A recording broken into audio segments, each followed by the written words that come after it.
ચૌધરી સમાજના આગેવાન અજમલ ચૌધરી પર થોડાક સમય પહેલાં કેટલાક શખ્સોએ અપહરણ કરીને તેમને દેવગઢ મઠ લઈ જઈને જે ઢોરમાર માર્યો હતો તેના કારણે ચૌધરી સમાજમાં ભારે આક્રોશ જોવા મળી રહ્યો છે। જોકે પોલીસ દ્વારા હજી પણ યોગ્ય કાર્યવાહી કરવામાં ન આવતી હોય તેવા આક્ષેપો સામે આવી રહ્યા છે। ત્યારે હવે ઉત્તર ગુજરાતના ભાજપના એક કાર્યકરનું નિવેદન સામે આવ્યું છે, જેમાં અજમલ ચૌધરીના સમર્થનમાં તેમણે શું કહ્યું, વિગતે વાત કરીએ।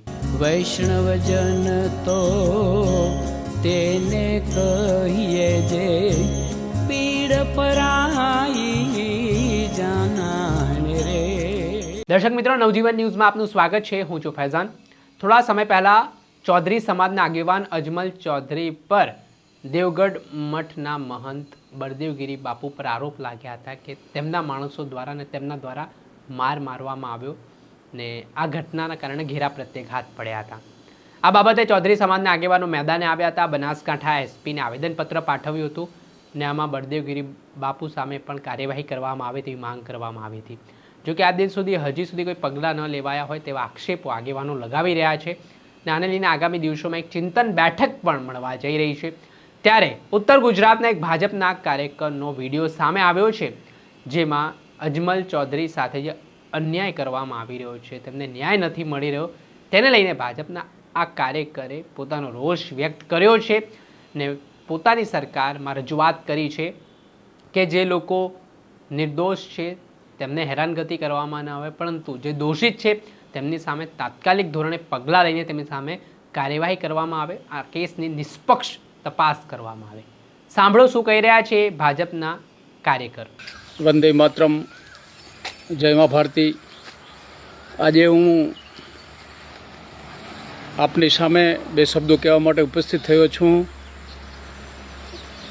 મારે રાધનપુર સાંતલપુરના વિસ્તારમાં પ્રવાસ હોય ત્યારે મારા ભારતીય જનતા પાર્ટીના ચૌધરી સમાજના જે કાર્યકર્તા મિત્રો છે એ જ્યારે મને મળે ત્યારે એ સીધી વાત કરે કે બળવંતજી આમ હોય, એટલે મારે દુઃખ સાથે કહેવું છે। બે વાતો ઉપર મને બહુ દુઃખ છે। પહેલી તો વાત કે અજમલભાઈની જ્યારે હાથમાં પાઘડીવાળી જ્યારે આપણે કોઈ સોશિયલ મીડિયામાં પોસ્ટ જોઈએ ત્યારે બહુ દુઃખ થાય, અને દુઃખ થાય એક સ્વાભાવિક વસ્તુ છે।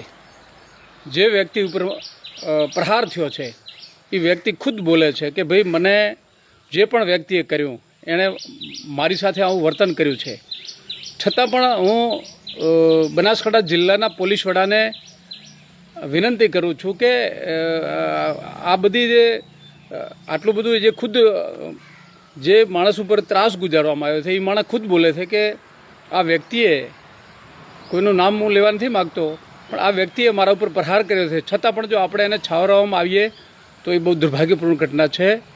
હું ભાજપાનો કાર્યકર્તા છું, મારા હૃદયમાં કમળ છે, અંદર ભીતર મારું ખોલવામાં આવે તો કમળ છે। કમળ એટલે રાષ્ટ્રવાદી, કમળ એટલે સત્યવાદી વિચારધારા, સત્યને આંચ ના આવે એ વિચારધારા એટલે મારા કમળની છે।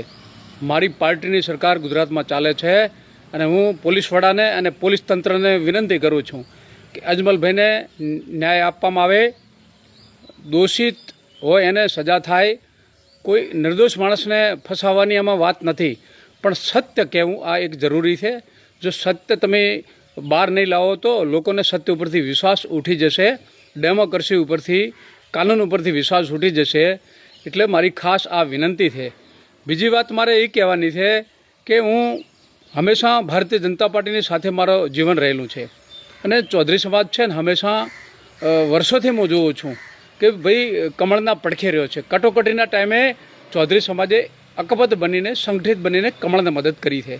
સ્વાભાવિક વસ્તુ છે કે કમળની સરકાર છે, હંમેશા કમળને મદદ કરે છે। ઉત્તર ગુજરાતમાં એક સમાજની જ્યારે વેદના જો આપણે ના સાંભળીએ તો બહુ દુર્ભાગ્યપૂર્ણ છે। એટલે હું મારી ખાસ આજે મારે દુઃખ સાથે કહેવું પડે છે કે હું ખાસ વિનંતી કરું છું, એક ભાજપાના કાર્યકર્તાના નાતે, એક માજી સૈનિક છું, મને સત્ય છે, 18 વર્ષ સુધી રાઇફલ લઈને ફરેલો માણસ છું, કોઈ હેંગડી પેંગડીની વિચારધારા નથી, આ સત્યની હું માનવાવાળો વ્યક્તિ છું। સત્ય હોય અહીંયા ગમે તેવો માણસ હોય એને હું મારી એક રિપ્લાય આપવાની મારામાં તાકાત છે। એટલે મારી ખાસ વિનંતી છે કે સત્ય બહાર આવે, ચૌધરી સમાજને ન્યાય મળે। અને હવે એમનું જે પાઘડીવાળી જે તસવીર હું જોઉં છું ત્યારે મને દુઃખ થતું હોય છે।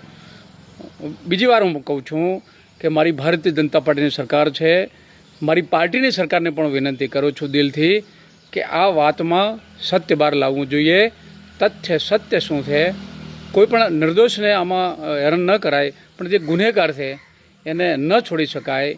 ચૌધરી સમાજની જે વેદના છે, જે લાગણી છે, એને માન આપીને એમને ન્યાય મળે. હું હંમેશા ચૌધરી સમાજ પડખે છું. ચૌધરી સમાજની વિચારધારા બહુ સારી છે.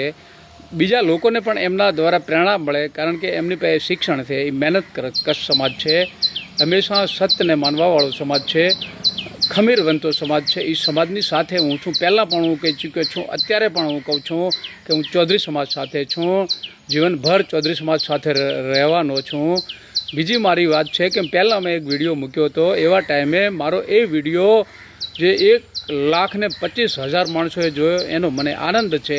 આજે હું બીજી વાર કહું છું કે અમારા દાદરના વતની, જે મારા રાધનપુર કોન્ટ્રાટેશીમાં આવે છે, દાદર ગામના માજી સરપંચ છે, નિર્મળ માણસ છે, ભોળા વ્યક્તિ છે. આવા વ્યક્તિને ન્યાય મળવો જોઈએ એવી મારી ભારતીય જનતા પાર્ટીના કાર્યકર્તાના નાતે, ઠાકોર સમાજના મજબૂત કાર્યકર્તાના નાતે, એસએસબી માજી સૈનિકના નાતે હું વિનંતી કરું છું.